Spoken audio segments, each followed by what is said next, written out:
Public ఇంకొక 2-3 వార్తలు మిగులున్నాయి. వాటిని చెప్పుకునే దానికంటే ముందుగాల మా ముసలి మోతవారు ఏం చేస్తున్నాడో అరుసుకొని వద్దాం పాండ్రి. ఓ తాత ఏం చేస్తున్నావే?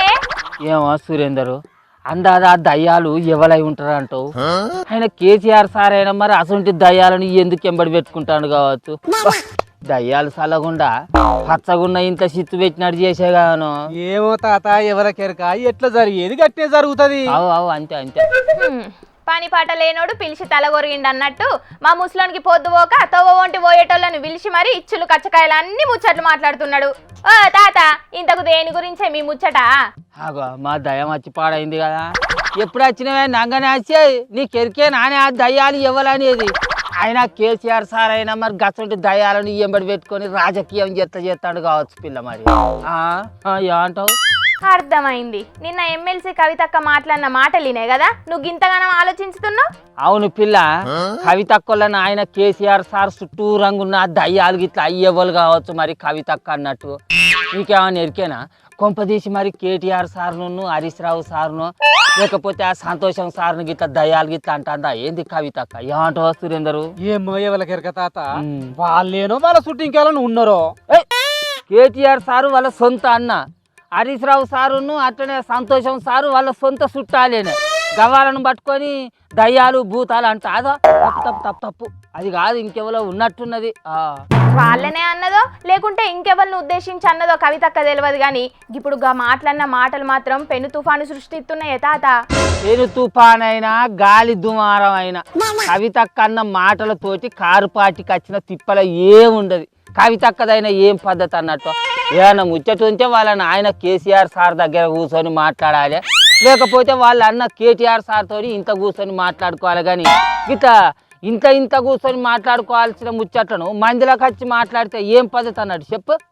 పద్ధతి కాదు ఇది, నాకు నచ్చలే ఈ ముచ్చట్లు. ఆమె మాటలు అటు ఉంచు కానీ ఇంతకు వాళ్ళ నాయన కేసీఆర్ సార్కు ఆమె రాసిన ఉత్తరాలు బయటికి ఎట్లా వచ్చినాయో తెలుస్తలేదే తాత ఇప్పుడు. ఏమ్మా కవితక్క వాళ్ళ నాయన కేసీఆర్ సార్కు ఆ రాసిన కాగితాలు ఇచ్చినట్టే ఇచ్చి అయినా కూడా వాళ్ళ నాయన సపోర్ట్ చేస్తలేడు అని ఆ కాగితాల జీరాస్కు పేపర్లు కవితక్కనే టీవీలోకి ఇచ్చింది కావచ్చు. చెప్పలేము. లేకపోతే కవితక్క అంటున్న కేసీఆర్ సార్ చుట్టూరుకంగా ఉన్న దయ్యాలు గిట్టే ఏమన్నా బయట పెట్టినవి కావచ్చు. ఎవరు పెరుక మరో తెలియదు మనకు. మరి ఏమోనే తాత, రాజకీయంలా ఎవ్వరు ఏందనేది అంతు చిక్కది. బయట పడ్డాకనే ఎవ్వల మర్మం ఏందనేది మంది తెలుసుకుంటారు. ఇక ఇది కూడా గంతే. ఇన్ని వద్దులు.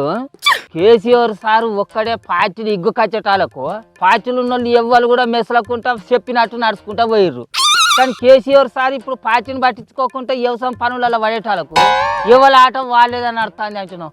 ఇటు చెల్లె కవితక్కనేమో శాంతాడంత కథలు కాగితాలలో రాసి నాయనకు పంపించిందని చెప్పవచ్చు. ఇటు అన్నేమో ఏమన్నా ముచ్చట్లు ఉన్నట్లే అంటే లోపల మాట్లాడుకోవాలి కానీ పార్టీ ముచ్చట్లు బయట మాట్లాడద్దు అని చెప్పవచ్చు. ఏందన్నట్టు ఇది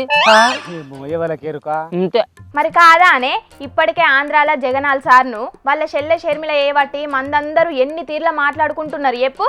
తెలంగాణలో కొత్త పాటానే, ఆంధ్రాలో చెయ్యి పాటానే, ఎక్కడ చక్కగా పోజూరకపాయే. అవును ఓ పిల్ల, షర్మిలక్క అంటే యాదికి వచ్చింది. ఇక్కడ మన కవితక్క కూడా ఇక్కడ చెయ్యి పార్టీల్లో ఆడిచ్చినట్టే ఇప్పుడు ఆడుతుంది అని మంది అందరూ మాట్లాడుకుంటారు. నిజమేనా?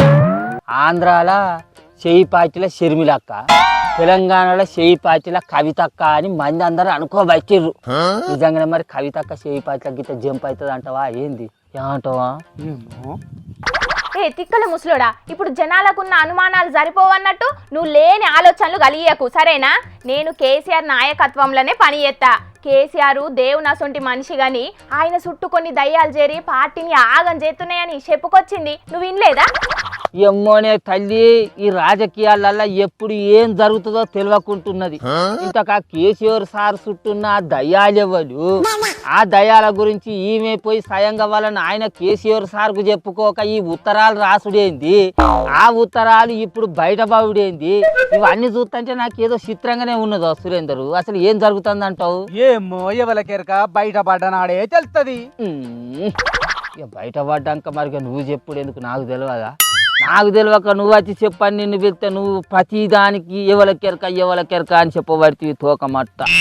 తాత, రాజకీయం అన్నప్పుడు సవాలచ్చ ముచ్చట్లుంటాయి, రాజకీయ పార్టీ అన్నప్పుడు సవాలచ్చ సమస్యలుంటాయి. వాటన్నింటిని దాటేసి జనాల దగ్గరికి వచ్చినప్పుడు ఆ జనాలు నమ్మి ఓట్లేసినప్పుడు వాళ్ళు గద్ద మీద కూర్చుంటారు. అంటే బయట ఇంకొక ముచ్చటినత్తాంది పిల్ల. ఇటు కవితక్కును చేయి పాచి ఒక్కచని అంటారు, అటు హరీష్ రావు సారును పువ్వు పాచి ఒక్కచని అంటారు. ఇది ఎంతవరకు నిజం అంటావు? నీకేమైనా ఎరికేనాను? ఏమో ఎవరికెరక. అరే నీ అవ్వ, హరీష్ రావు సారు ఎన్నోసార్లు చెప్పిండుగా అదే, కేసీఆర్ సార్ లేకుంటే హరీష్ రావు అనే వ్యక్తి లేడు, నేను ఉన్నంత కాలం కారు పట్టిల్నే పని చేస్తా అని కుల్లం చెప్పిండు. మళ్ళీ నువ్వు లేనిపోని అనుమానాలు ఎందుకు కలిగిస్తున్నావు చెప్పు జనాలకు? మంది అనే ముచ్చట్లే నేను నీకు చెప్తే నేనే మందికి లేని అనుమానాలు కలిగిస్తాను అని మంది కొంపలు ముచ్చదానా? ఇగో నేను మందలిచ్చుడే నా బుద్ధి ఎక్కువ అయింది, కానీ నీ వార్తలు నువ్వు చదువుకో ఆల్క తక్కువదానా. సురేందరు, ఇంతకు కేసీఆర్ సార్ చుట్టూరంగా ఉన్న దయ్యాలు ఇవ్వాలనేది వాళ్ళు వాళ్ళతే తెలిసేటట్టున్నదో వాళ్ళు పడదామంటావు మరి ఎట్లా? ఏమో ఎవరికెరక. ఈయనతో బీకన్నా బీకో, ప్రతి దానికి ఎవరికేమెరక అని అంటాను. అసలు నీకేమన్నా ఎరికేనా లేదా? తెలియకుంటే ఈయనచలు బీకును పీకు, ఈయనచలు బీకు. విమానాల డిపోలా కవితక్క కేసీఆర్ దేవుడు గాని చుట్టూరంగా దయ్యాలు ఉన్నాయని అన్న కాడ నుంచి తెలంగాణలో ఇప్పుడు ప్రతి ఒక్కరు ఆ దయ్యాలు ఎవ్వలనేది తెలుసుకునే పనిలో పడ్డారు. మరి ఆ దయ్యాలు ఎవ్వలనేది కవితక్కనే మల్లోపరి బయట పెడతదో, లేకుంటే కేసీఆర్ సారు బిడ్డను పిలిపించుకొని దయ్యాల గురించి అరుచుకొని బయటికి వెళ్ళగొడతానని చెప్తే సప్పుడు చేయకుండా ఉంటుందో చూడాలి మరి ఏమవుతుందో.